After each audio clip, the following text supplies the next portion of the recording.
The following is an original audio series from Sierra International Machinery, Pile of Scrap, with your host, John Sacco.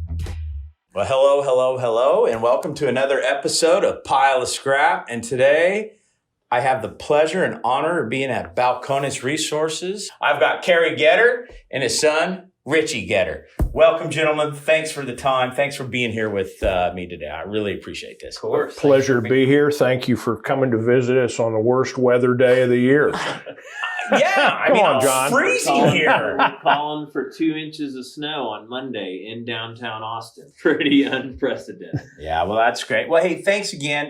So this facility, I toured this facility and we filmed. Sierra did a bit on this in 2011 when you had just opened up. And you and I, Kerry, were on the tour today, and the incredible changes of growth.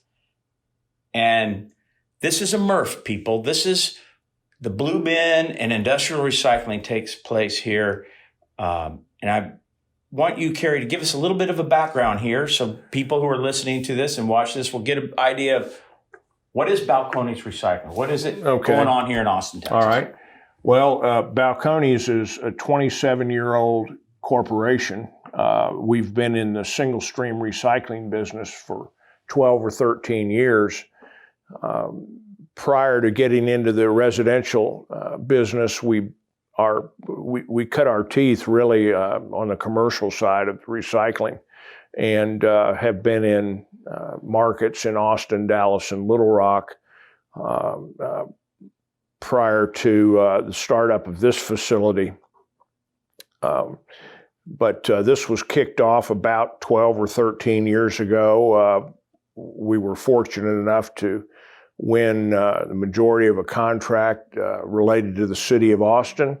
At that time, we hoped to be able to process 7,500 tons a month, and in our little myopic view of the world, that was all the material there was. And fast forward to 13 years, and we're processing something in excess of 15,000 tons a month on 2 shifts, and this site is occupied 24 hours a day. So, Kerry, you've doubled your size, but you didn't double the size of your tipping floor where the material comes in.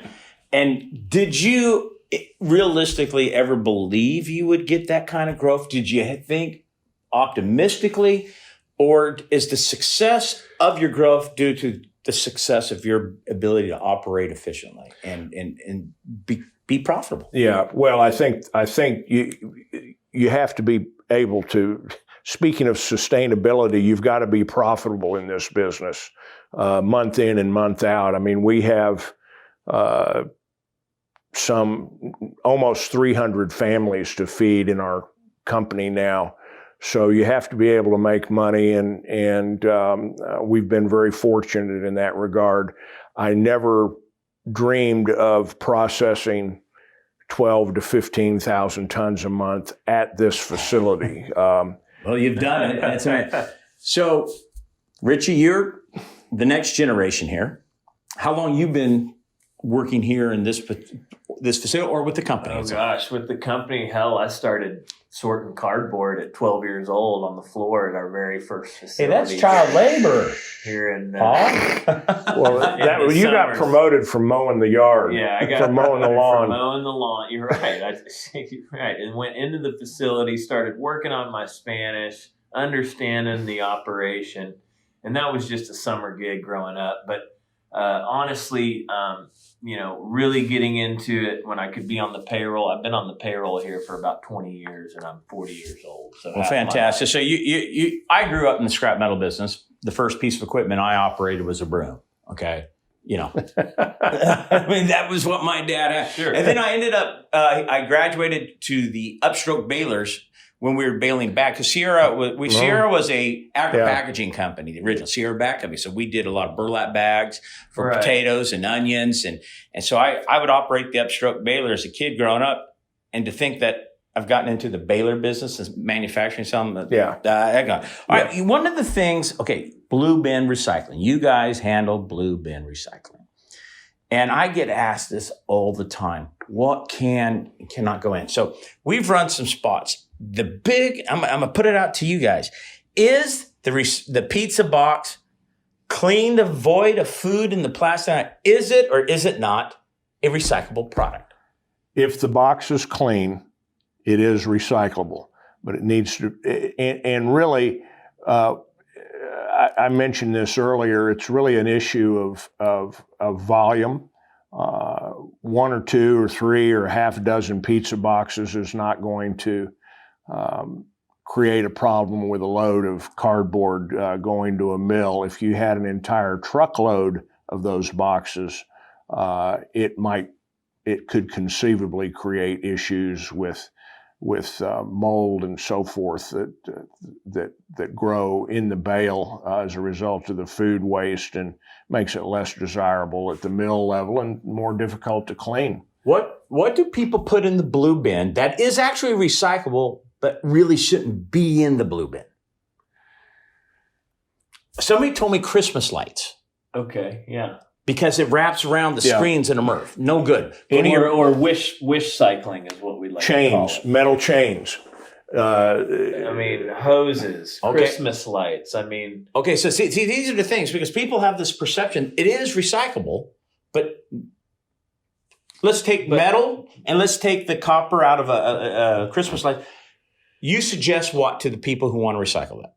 There's drop-off centers. There's other programs that this stuff can get, commercial programs. So not everything is, quote, recyclable within a curbside single-stream residential program. And so that's where people don't have a misconception. There's commercial outlets for a lot of these materials, and then there's materials that are only accepted within your curbside program. Go ahead. And then the city of Austin has a pretty robust collection program for those one-off items like lights and so forth after the holidays. So foam products, polystyrene, polyethylene, propylene foams, packaging foams. The city of Austin, they take those materials in. If you've got a bunch of foam, don't put it in your curbside bin. Take it to the drop-off center where they densify it and send it to a home that reuses it. That's outstanding. Here's the thing. Whose education, it seems like there's so many questions out there. A lot of people want to do their job, if you will. They want to help. They want to recycle. But whose job is it to educate the mass public? Because blue bin recycling, everybody knows this, it seems like. I would find it hard to believe somebody doesn't understand blue bin recycling's fact that it's here today. But where does the better education come to what not to put into and what to and what not to put into? We need to do a better job of coordinating. The processor, needs to integrate their end markets with what the municipalities and the haulers pick up from the curb. And the municipalities need to have a vigorous education program around that, and as well as third-party haulers. So we recycle here for 16 or so municipalities. Several third-party haulers bring material here, and we have a certain recipe that we take, and we outline that recipe to the hauling companies and the cities. Not everyone is compliant with your menu, however, of materials. It just so happens that here, we only recycle things that we can sell or that have an end use. So we recycle glass here, plastics 1 through 7, aluminum and metal cans, all types of paper and cardboard. Richie, what else did I leave out? Ferrous and non-ferrous metals. Okay, so we were talking a little bit about social media, Richie. Right. If your social media at Balcones, let's just say, or anybody in the United States were to get out there and become more to the community and targeting that community you're in and say, hey, this is our blue bin. Here's what we want. Here's what we don't want. But now the pandemic comes. And I have talked to a couple people, and I would like to get your take on this in the pandemic. How's that affected the blue bin? Are you seeing higher levels of recyclables? Are you seeing higher levels of trash? Are you seeing higher levels of both? What has the pandemic brought different? And do you think that changed when we finally get out of it, the pandemic? Do we go back to normal, or we have a new normal now? Well, our commercial volumes have dropped significantly because no one's in the office, more or less. Everybody's at home, and we've seen a larger increase in our post-consumer curbside material to the tune of about 25%. Yeah, 30%. That's a significant drop. That is. So that on the commercial side has dropped 25 to 30%, 25 to 30% of volume increase on the curbside program material. And out of that 25%, is that weight or 25% more of total weight, or is that 25? Okay, so weight. Out of that 25% increase in total weight, how much more contaminants? Right, exactly. So if I had to guess, and you may know the answer to this, our contamination rate has gone up. There's no question it's gone up. The contamination rate for material or the residual that would come out of this processing facility pre-pandemic was 15 to 20% per month. Okay. Now it's something on the order of 20 to 25%. So it has increased. 20% of what comes in here is non-recyclable. I've been told that one of the issues with the higher contamination rates has to do with the socioeconomics of a particular neighborhood, that multifamily units, if you will, that if you want another garbage bin, you have to pay for it. Well, a lot of people are out of work, so they don't want that, but they get an extra blue bin for free. So that's where the contaminants, is that true? Are you seeing that here? Is that just different? That's definitely a true statement. And not only here, but all over the country. Across the country. Yeah. Multifamily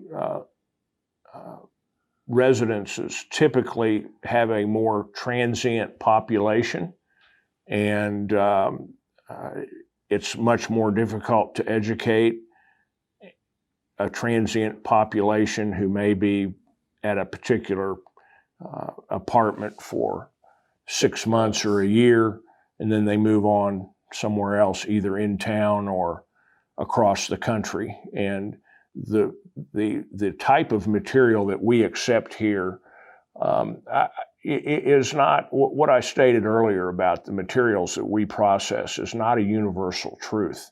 There are facilities across the country that plenty of them that don't take glass. We take glass. There are facilities across the country who take juice boxes. We do not. So it's really a function of regional market conditions and really what the capabilities of a particular MRF might be. Well, look, let's face it. This is probably the state of the art MRF. I'm sure somebody in the last week is opening up something that might have some new technology, but I know you guys have invested in the best technology out there. Now, you're in Austin and you're in some big cities, so you have the volume. Now, I was asked specifically to bring this question up in a podcast. Small communities all over America, there's so many people who want to do their part with recycling. The rural community, like our factory in Jessup, Georgia, has 9,000 people in the town of Jessup. Okay, now that's a big community. There's smaller ones in Georgia, smaller ones outside in Kern County and all throughout the United States. And they can't afford a MRF because there's not enough volume. This is a hurdle. Instead of that material going to landfill, how is this challenge how are we going to get over this hurdle? How do we get the people who want to recycle in these small communities? How is that going to shift? How are we going to get those materials out of the landfill and into the recycling stream? Well, we happen to be in our our tipping floor when material came in from the city of Temple. Temple is a pretty good example of a small town. It's certainly growing. It's got a very very active medical community, as well as education opportunities there. A large community college that's been there a long time, and a lot of folks there who are very conscious of what they do in the community. Given that, even the size of Temple, which the population escapes me at the moment, but let's just say it's about 30,000 people, is too small. For a MRF. For a MRF. They're 70 miles north of here. You've got to have, you've got to be able to assemble a critical mass of material.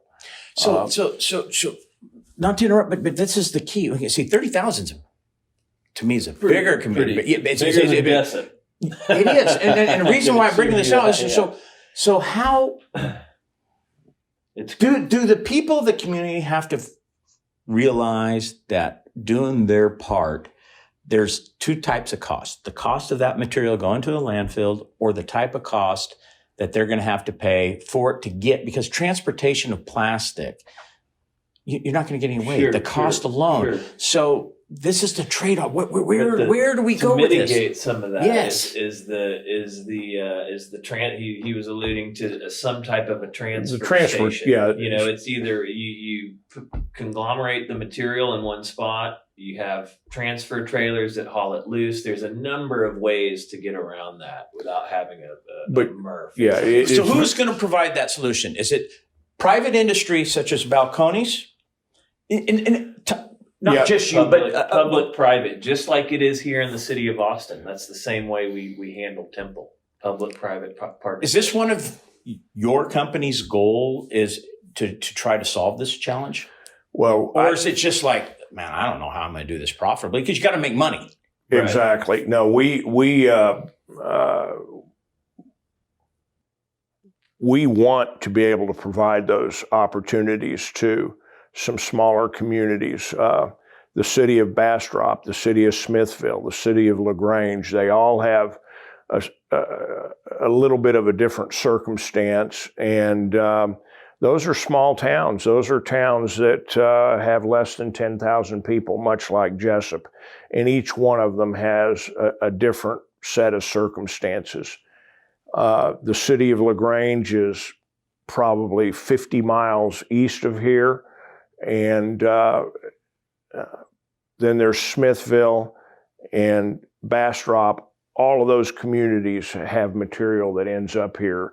And it's not a one-size-fits-all, but none of them have their own recycling facility. The city of Smith... But they're providing some form of an outlet for people to drop their material. Sure. Correct.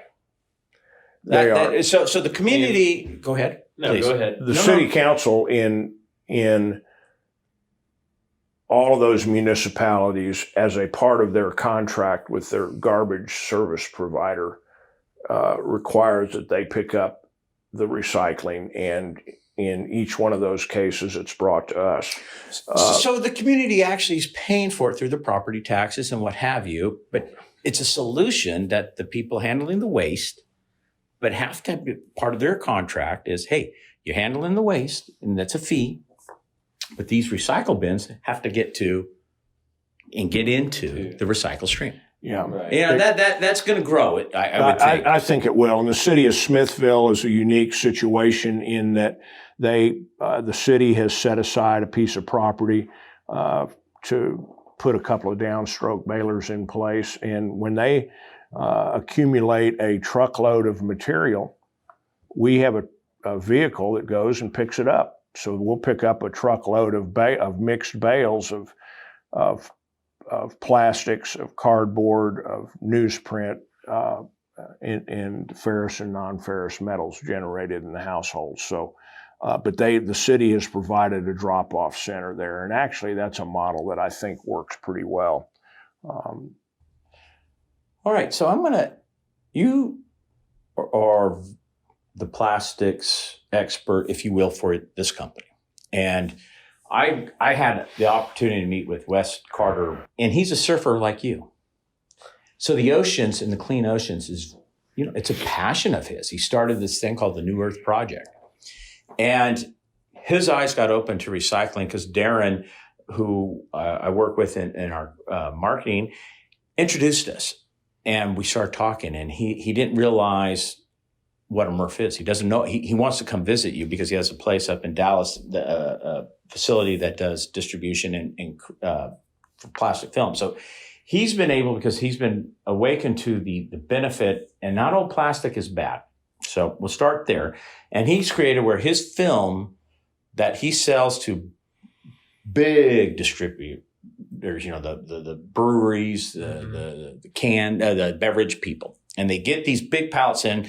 They're able to take that stretch film off because it's made from a high grade resin, right? And they go back to the extruder. Okay. Now that's closing the loop in a positive way from industry working with recycling and working with consumers. But the plastic challenges, and I bring this up because plastic challenges. Here we go. Here we go. Tell me about this. We get this all the time. I mean, in a lot of things, you go to McDonald's and you have your fork and knife, and you get this plastic. How are we going to recycle this? It's recyclable, but not economically, right? And so what are you asking? Is this recyclable in a curbside program? Yes. How do we recycle this in a curbside program? That is what I'm That's asking. the question. Well, we can't. And that's the problem. It's because this tends to be what we call small format packaging. So this will not typically won't even be recovered on the line because of the screen size. So this will end up in a landfill. Correct. Not because because we want it to go there. We simply can't recover it because of its size. And the weight, because the real estate has would any take questions about what this kind of, go look up small format packaging. Okay. And it's from the APR guideline. APR stands for Association of Plastics Recyclers. Good. The standardization of plastics recycling in North America. If I can remember off the top of my head, the definition of small format packaging is anything less than 3 inches in diameter, I believe. 2.5, 3 inches in diameter, which is about the average screen size. So anything in a MRF, in a typical MRF, now some are different in other places, bigger, smaller, but on average, small format packaging will fall through those. Okay, screens. so you got 60-70% residential and it's commercial. In the plastics world, from residential to commercial, what are you seeing that is successful? That we are actually, meaning as a nation, you as a company, what are you seeing that successfully that is pulled out of the waste stream, pulled and getting to markets that can be consumed and repurposed? Well, there's a lot, right? There's a ton of successful in plastics recycling. Example that you're willing to give? Do we want to address commercial or post-consumer? Both. Let's go. On a from a manufacturing perspective, I mean, if you can collect enough material of homogeneous grades, there's typically a home for it. If it's polyethylene, polypropylene, polystyrene, PVC, even though PVC is kind of going away and it's not a highly desired item out there. From a commercial standpoint, you talk about plumbing, piping and things of that nature. There's folks out there that reuse that regrind, that have a need for those products. So there are outlets for those things in a commercial setting. Same, but in a curbside program and in a post-consumer setting, it's different due to the equipment that we have to, utilize to separate 2D from 3D, fiber from plastics from metals. And that's the real key moving forward with technology and the MRF space is how well can you separate 2D from 3D? And that's kind of the holy grail. Okay, so in typical household products of plastic, milk jugs, detergent bottles. Right. These are very recyclable products, and people really need to pay attention to this and put that into their blue bin, right? Sure. Yeah. Because there's not only a market, there's a big demand for this. There's a big demand, and there's many markets. There's not just one or two markets for these commodities. Okay. There's many markets and applications. So what folks need to realize from a curbside standpoint, they really have to focus on diverting those polyethylene bottles, polypropylene containers, and PET bottles. I mean, those have great value. They can be used. Give us an example of the products of people listening who might hear they don't know what polypropylene. So, PET bottles, your water bottles, your Excellent. soda bottles, all of those products. That beverages are typically contained in a plastic PET bottle. High density polyethylene, which is your detergent. A lot of bathroom type products. Okay. Your shampoos. Your shampoos. Okay. Polypropylene, great product, great material that can be used in a many ways, which is kind of new to some folks. I hear in some programs they don't accept the polypropylene in the blue bins, Why? et cetera. That's crazy to me because there's value there. See, this is.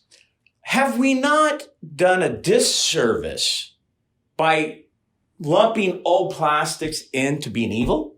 Isn't that a disservice to industry and to our public? Yeah. Because not old plastic's evil. No question about it. Yeah. So this is part of the education process in my opinion, the cultural change that needs to take place in this country. Okay. Yes, we don't want turtles dying.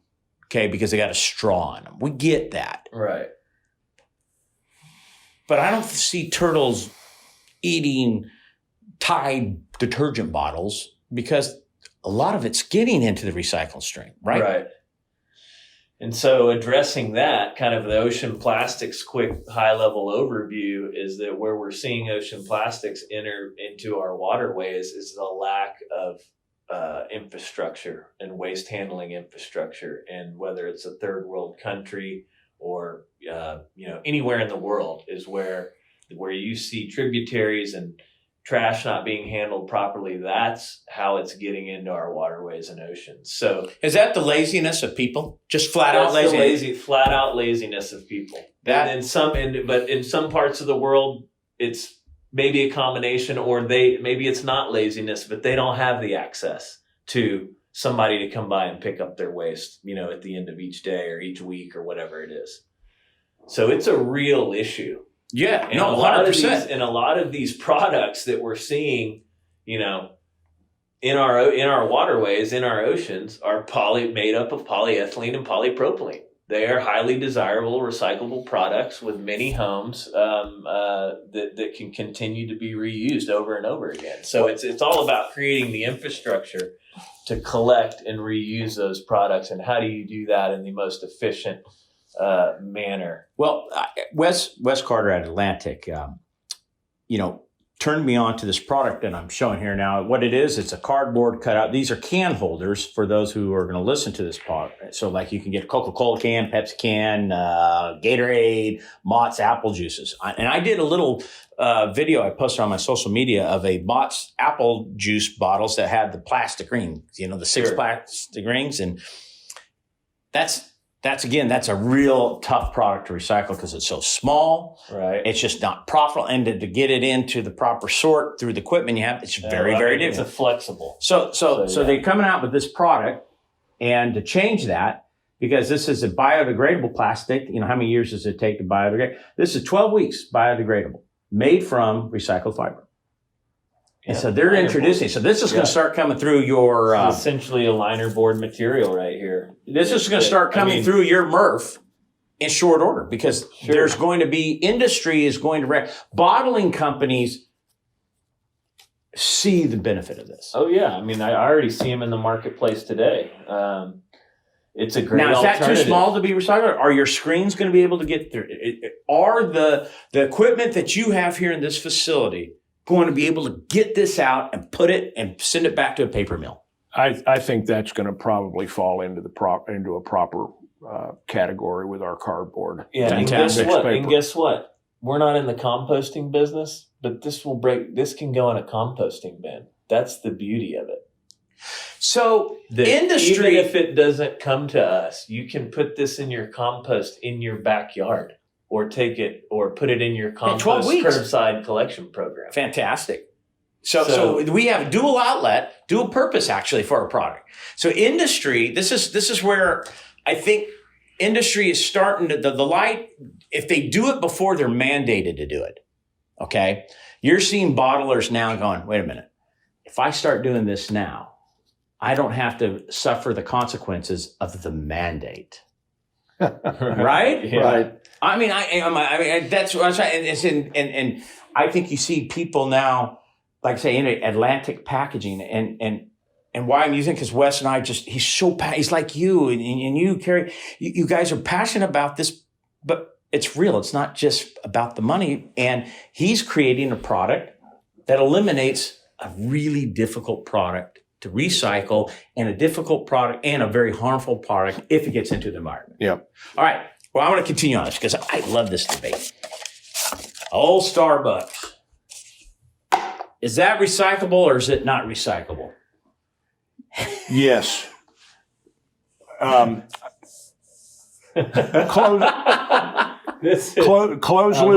Closed Loop Partners, Taxi who cab confession. is a shareholder in Balcones, sponsored a competition to develop a new coffee cup, and there was a significant monetary prize associated with that. But this particular cup, and let's not pick on Starbucks. But, No, I'm not. Let's not. Because there's plenty. There's McDonald's. Everybody has coffee. And McDonald's and Starbucks. Every A&P fast food. They were both involved in that initiative to develop a recyclable cup. But just generally speaking, let me talk about cups and recycling paper in general. A cup is built to contain liquid. In order to recycle paper, it has to break down in a pulper. Okay. And In water. In water.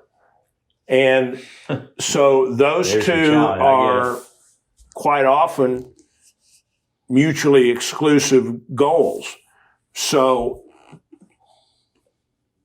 there's a conundrum associated with these cups that I believe someone will be able to overcome. But at this point in time, it is a difficult item, because in a paper manufacturing facility, these cups, paper cups in general, will sit inside of a pulper and require much more time to break down than So the mill paper actually makers has are. to add a little bit at a time, because if they add too much in it, They it's can- going to ruin their precisely. So It's going to ruin actually their uptime. their efficiencies. that question is a little bit beyond me with respect to the paper making side of this, but everyone has had an experience where they've left a paper cup overnight with coffee in it, Yes. or with some sort of beverage in it, and they'll come out the next morning and look at that, and the bottom will be soggy, Yes. but it still hasn't necessarily leaked through. Right. And therein lies a big part of the problem, is the water solubility. All right. It This can't is not happen. necessarily But it is compatible. recyclable. But it with a can't- polyethylene coating, which is what this is all about. The internal, that it's a polyethylene. Right. Okay. You got The fiber itself is It's worth great. it. Yeah, it's great. It's great fiber. It's really what's the additives to this cup that make it perform and hold a liquid is counterintuitive. Yeah, to their- yeah, okay. yeah. So and guess exactly. what? Some folks use polyethylene liner mixed with nylon, if you can believe that. If you've ever yeah, and that's If you've gotta be- ever heard of is that. that recyclable? No, I mean it's just a film coating, Right. to contain the contents. Right, But so- I mean, so- when you're talking about mixing a couple of different resins to make a liner for a cup, it's just not going to go through the paper mill process, Okay, the so- pulping process. So you make it. This is okay. Back to the pizza box, a little bit at a time.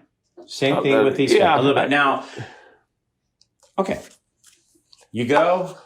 And there are folks who are recycling those now. But it is a tough, because It's a tougher recyclable, but it is now getting more. It's getting more traction. Okay. There's no question. So you get this cup, and you got this nice plastic lid. Nice polystyrene lid.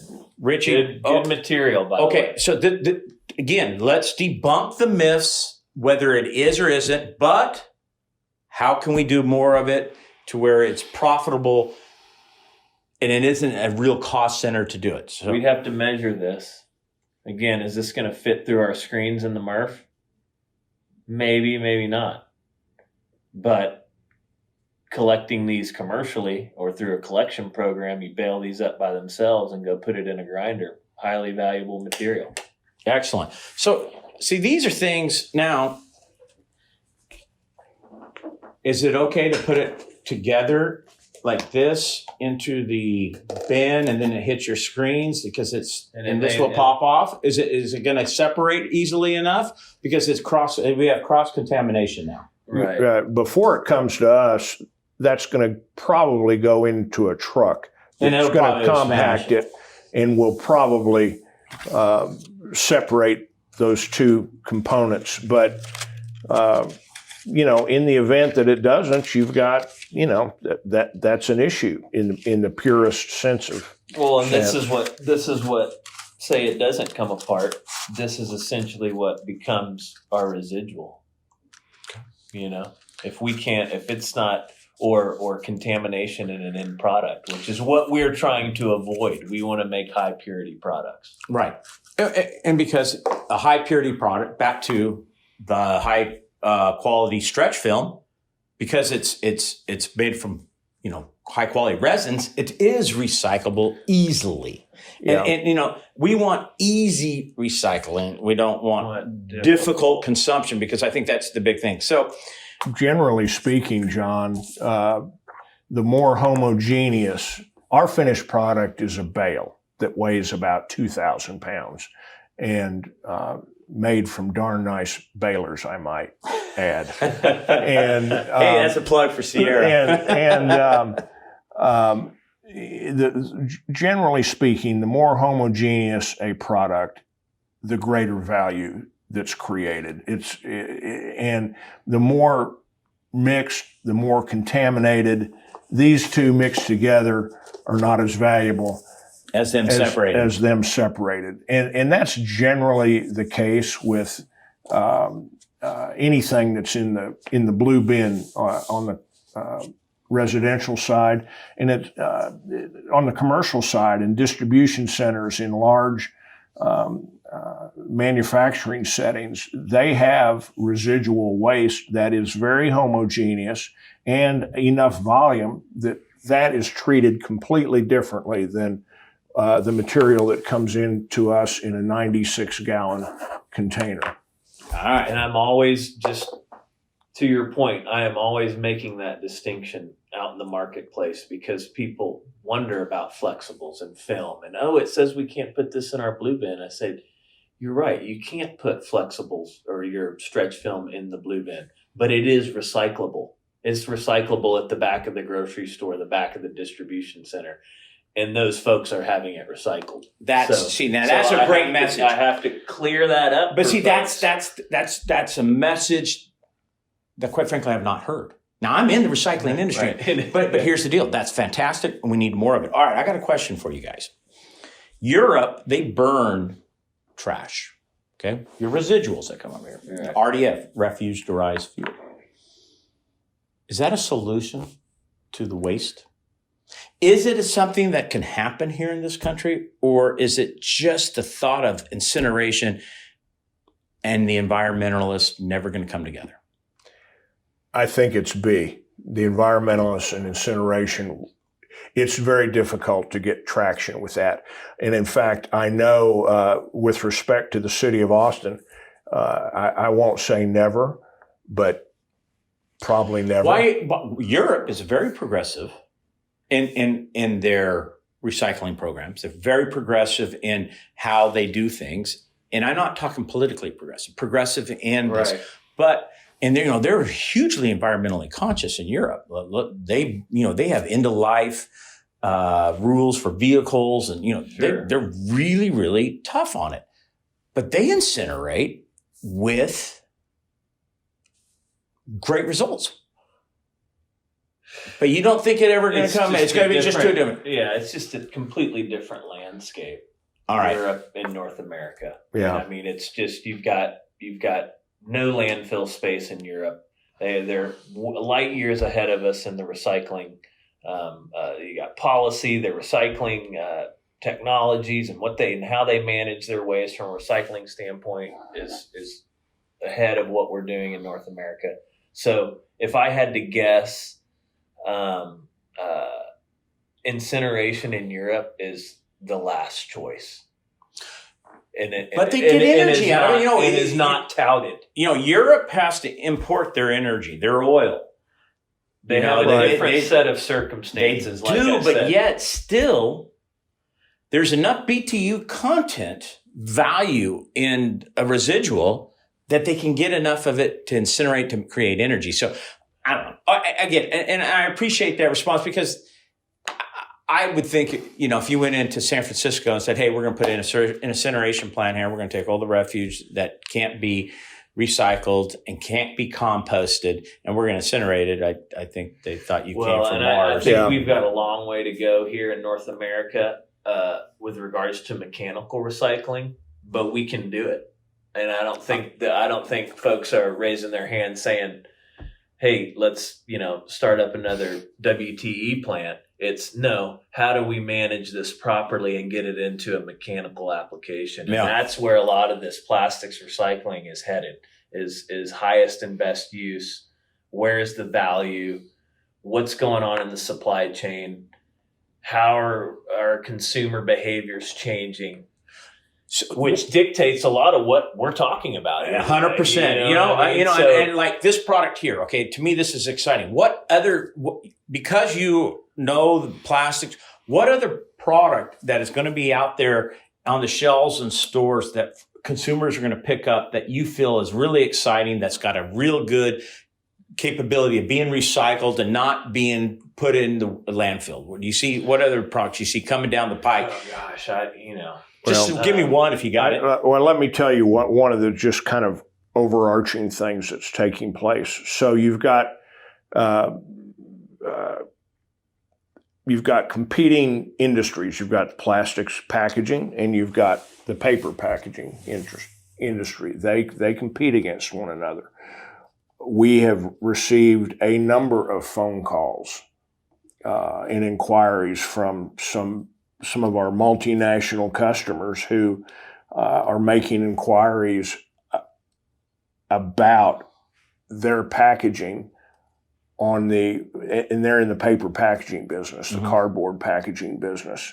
I think you're going to see gains made to some extent in on the paper side of things, and people are scrambling right now, scratching their heads, trying to figure out which way to run. And I think I don't know that that's a universal truth, but we've had a lot of inquiries from both the paper people and the plastics folks, and they're trying to create a competitive advantage for themselves. So, is the competitive advantage solely based on cost anymore? It's always part of the problem. But is there competitive advantage being able now to tell the public, the consumer, our product that we package or we use comes from post-consumer product and is recyclable? I think there's no question that's part of the equation now. And it used to be almost solely cost related, and nobody picks it. 10 years ago, you just get whatever product off the shelf you want. Now, folks are being more conscious as we are as consumers, and looking at marketing brands, what kind of content's in what. Oh, you've got 30 versus doesn't have any recycled content. You've got all these marketing initiatives that these groups are doing and getting more involved on being more environmentally conscious with how they design and put packaging out in the marketplace, which I think matters to the consumer. So that it's this whole paradigm shift, really, from what we were used to 10, 20 years ago. Right. That's Coca-Cola just made an announcement this week about a new size bottle coming out, a new PET bottle that's made from 100% recycled PET. And so there's a big movement. There's less concern now over cost, and maybe it's more heavily weighted toward how the consumer perceives that product. And the consumer. What's the delta there, right? Okay, that's a good What's point. the delta? If my product's not moving off the shelf and I'm paying less for Virgin over here to produce that packaging and it's not moving, what's the delta? So that's the biggest question out there. Now, am I paying more for secondary resin to make my piece of packaging and my product's flying off the shelf?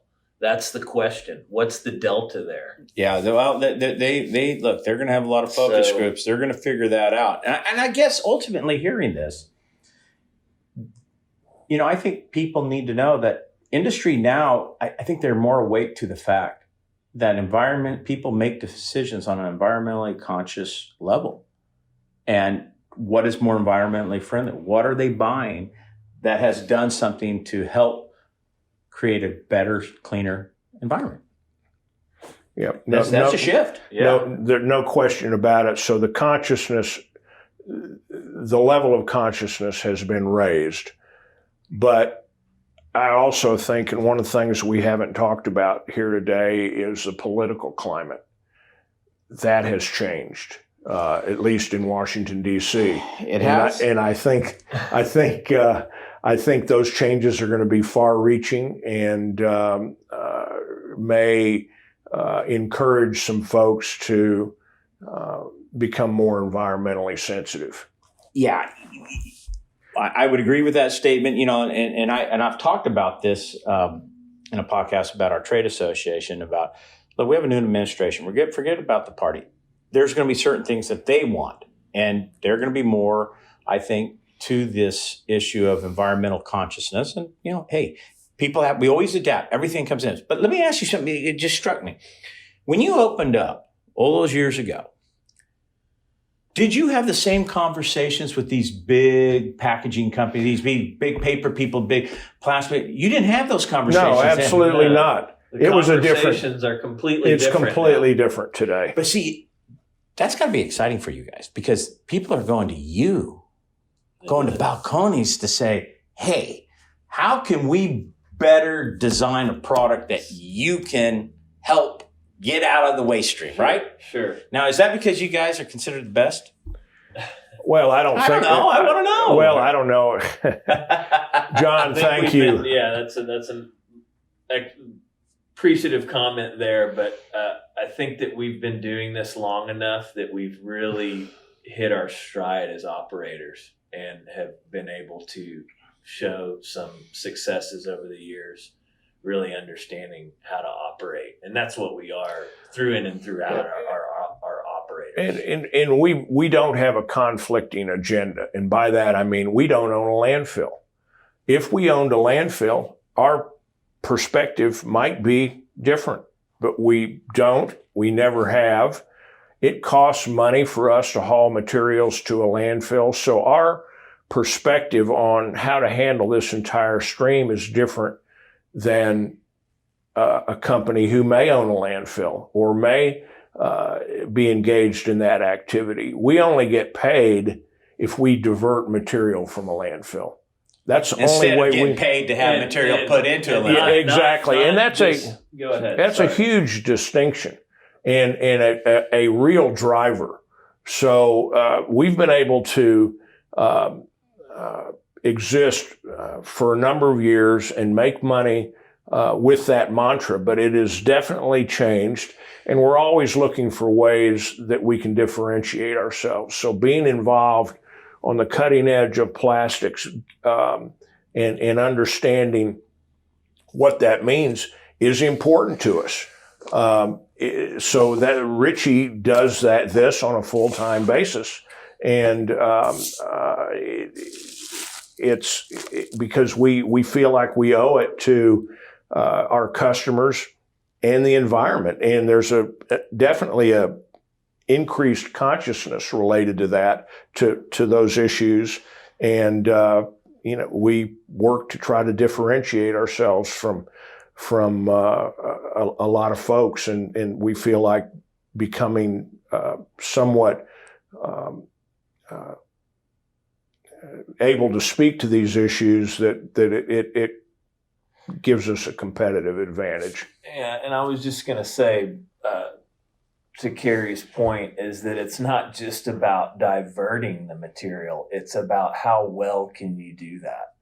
I mean, it's easy. I mean, anybody can go set up a little sort line and get going and start sorting stuff. But how do you create high yielding products for the supply chain? Well, and that's where the rubber really meets the road with the folks that are in our industry. And quite frankly, if you're going to create a high quality yielding product, you're always going to have a home for that material. That's critical to our bottom line and how we make money day to day and are able to grow and go out in the marketplace and do a bunch of different things. All right, I have two quick issues before we wrap up here. Wall Street Journal article, big brands should pay for recycling. The problem with recycling is big brands and the products they make. Kind of back to what we say, the supply. Mm-hmm. This is going to gain. So these big brands, if they're made to pay, isn't the consumer going to be made to pay? That's always that argument. But from this conversation, I don't want to get into this article too much, but it seems like these big brands are waking up to the fact that they better have a product that is high quality and doesn't damage the environment. Sure. And there's a lot of ways for them to do that. You're smiling. And we don't have enough time since we're trying to wrap up to go over all those ways. Okay. But I will say what they have to do is they have to commit to creating demand. They have to commit to creating demand for PCR to put into their product. PCR being post-consumer recycled resin. Yeah. That's the only way we get the needle moving on diversion, on getting more material to the bin, not left out willy-nilly. Humans are lazy, throwing it, on the ground or whatever, increasing the diversion rate. Folks like ourselves recovering it and supplying that demand. If there's no demand, it's very hard for us to do what we do and to continue on, because at the end of the day, we have to sell our finished goods. Okay, demand supply chain depends on. Okay, a steel mill for metals consumes scrap metal. Okay, they're a consumer. Do we need more consumers of plastics, or do we have enough capacity in this country for all the plastics to go to and to be reconsumed and repurposed? How much more? That's a great question. And we do not have enough reprocessing capacity to reuse everything that we could theoretically. Okay, so therefore there becomes is being collected now. Okay, so are these big brands that you got? Oh, go ahead, finish. I'm sorry. No. So that I was saying, there's a lot of different ways they can invest, right? So one is creating demand, right? Within the supply chain. The other is putting investment dollars in infrastructure for recovery. So those are, in my mind, those are the two biggest things. There's a lot of other ways out there. There's marketing initiatives, there's education programs, there's all those things. But there's a disconnect between the consumer, the infrastructure to handle all of this stuff once it's discarded, and then the folks that are going to reuse it. See, that's why, the metal industry, scrap metal iron, there's like 4 or 5 brand new mills coming online here in the southern United States. And, you have Nucor Steel, Steel Dynamics, you have Mattel, you have U.S. Steel, Commercial Metals, Gerdau. you have a lot of people building new steel mills, and that creates the demand. Okay, steel's easy because, anything made out of metal, skyscrapers, the beams, the rebar and cement, the cars, the appliances. Okay, that's easy. And they're investing in the consumption of all of that. And to the question, is there enough scrap metal to supply these people? There is, but it's now, they're going to get their material. Whereas in the plastic side of things, paper, there's a lot of consumption. Okay. They have enough paper mills in this country to consume a lot of the paper product. But plastics is what you just said. It isn't. Right. When are we going to see new plastic mills, I'll call them, extruders? Right. I think one of the problems with plastics, and Richie, I want you to talk about this for just a moment, is there are so many different polymer types. And you're dealing with chemistry as opposed to dealing with paper and fibers and their ability to bond with one another. Okay. So there are some real different challenges there. Yeah. But to your point with the steel mill analogy,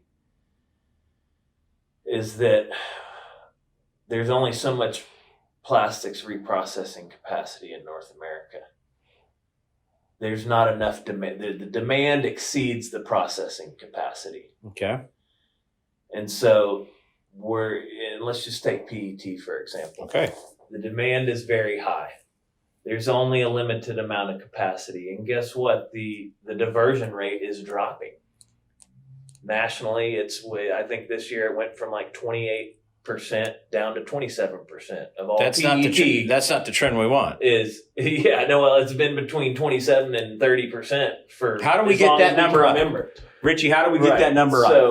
So there's a number of different ways to do that, and one being create the demand. So the demand is there, but now the infrastructure to reprocess PET has to catch up because there's not enough. But today, the amount of PET being diverted is decreasing. So it's a real problem. With it and throughout the whole supply chain. So, when folks come to me and say, how do we get this recycled? How do we get this recycled? I said, why don't we get the PET recycling rate up to 40 or 50% in North America before we start talking about this? So do we need more people creating new products? So where's this investment? John, in Europe, the PET recovery rate's like 60 to 70%.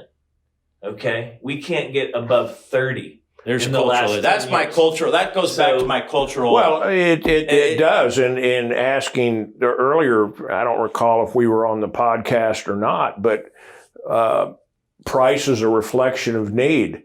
How many aluminum cans do you see along the side of the road? Not many. You don't because they're worth something. How many PET bottles? And so, just too many. Yeah. Too many. They're in the ocean. It's my contention that if the price were higher, there would be a more concerted effort to collect more consumption of this. So that's when anybody building new, big, beautiful, what we call them extruder, building a new plastics mill that's going to take this plastic in and create new. We got more investment coming. What does your ear to the ground say? Yeah, I think we do. I think we do. We're starting to turn the corner because the big consumer brands are demanding it, and I've had some of these the big retailers are demanding it. And I've had some of these hard conversations with them about this very topic, and it's basically this, guys, you want to make a change, you want to do something for the environment with all the packaging that you put out there. You're going to have to get into the recycling business one way or the other. You're going to create the demand. You're going to vertically integrate, and you're going to process your own. You're going to start buying directly from Balcones, reprocessing your own PET, and then putting it into your own bottle. You're either going to create the demand and see what you can get, or you're going to vertically integrate. And that means, guess what, guys? You're getting in the recycling business, whether you like it or not. Well, there's several paper people who are. All right, so that's exactly right. Well, West Rock, International Paper. I mean, Sunoco. I mean, Pratt's done it. Pratt. They run their own MRFs. Yeah. I mean, there you go. That's the perfect example. So they can feed their own mills. Yeah, it's a real West Rock. kind of chicken or egg thing. You can't afford to build a facility if you don't have the supply, and you can't put the supply together until there's a facility. Yeah. So there's a couple. It's an issue. It's a challenge. All right, last topic. The Pacific Garbage Patch.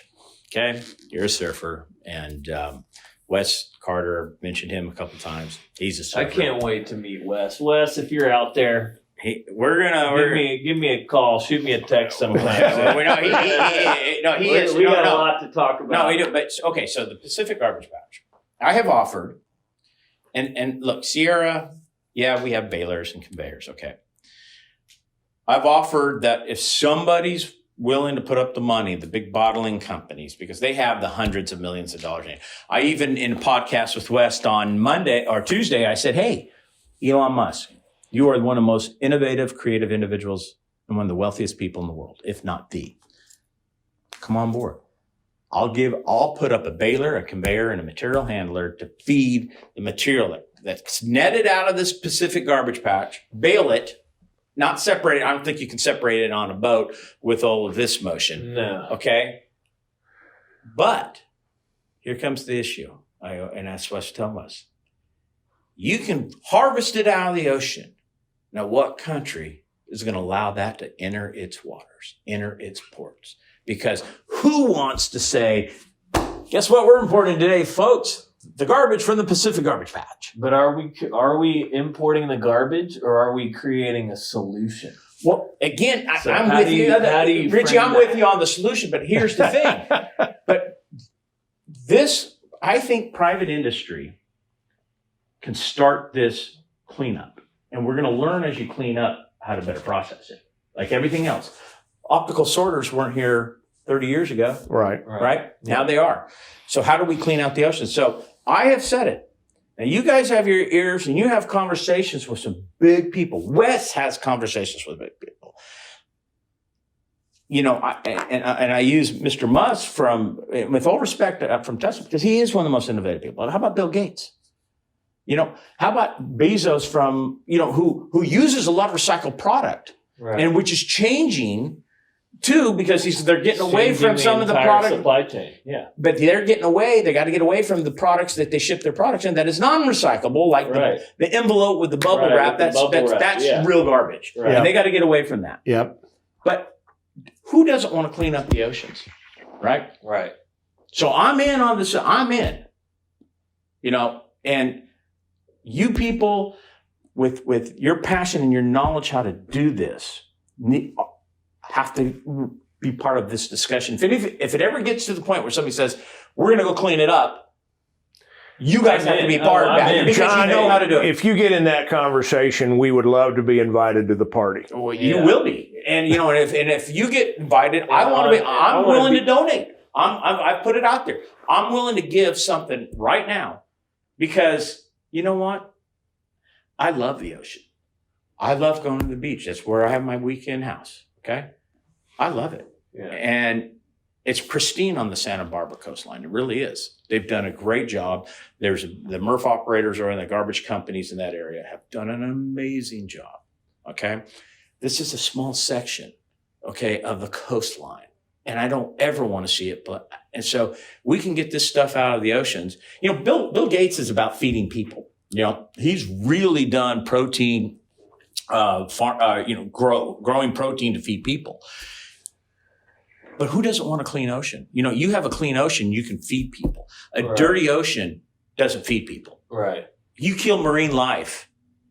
You kill proteins that can feed people, from seaweed to the fish. Right. And what else we can start harvesting in a environmentally proper way? I don't want to say friendly, proper.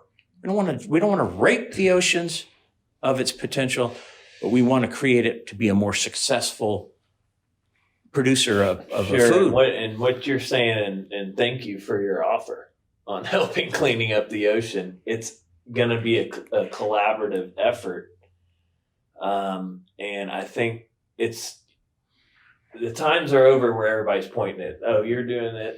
You're the problem of this. You're the problem of that. Everybody's been pointing the finger at each other. It's going to take a collaborative effort, to your point. Absolutely. You're willing to put up the equipment. Okay. Who's willing to help retrieve this stuff? Who's willing to be the vessels you're going to, we need a lot of money part to do of the deal, right? And own it. And, that's how you can make changes and create successes and create solutions. So folks have to be open-minded to the collaborative effort on, it's not just one person's duty to do this. You got to get 5 or 6 people and groups involved to make it happen. 100%. Richie, I agree with you. Absolutely. Kerry? Absolutely. Well, you know what? I am passionate about it. And Wes, you're going to meet Wes. I'm going to hook him. I'm going to make a call. I'm going to put you on the phone with him after this podcast, because he's just somebody you want to know, because you guys do business in the same state. He has the same passions you do, and he's creating a product that he sells that is highly recyclable, and you may be part of the solution for industrial accounts to help in this process. That'd be great. Yeah. That'd be gentlemen, great. Look, what a great hour that we have spent together right now. I mean, I got to tell you, this has been so informational. I think people who listen and watch this podcast are going to gain a lot from this, because we as messengers, we in this industry have a message. And this podcast, A Pile of Scrap, is grown. And people have asked me to ask you guys this question. And I've asked a lot of these questions that people have asked. And I so appreciate both of you giving your time to help educate people to make what we do, make this country cleaner, make this world's environment cleaner, make your industry more profitable, because without profit, this doesn't work. Government can't do what you do. They just can't. Right? Right. So I appreciate you. I thank you. And we can look in the camera and we're going to say, this has been another episode of Pile of Scrap. Pile of Scrap. This has been a Sierra International Machinery original audio series. Thanks for listening. Please share this podcast and make sure to subscribe.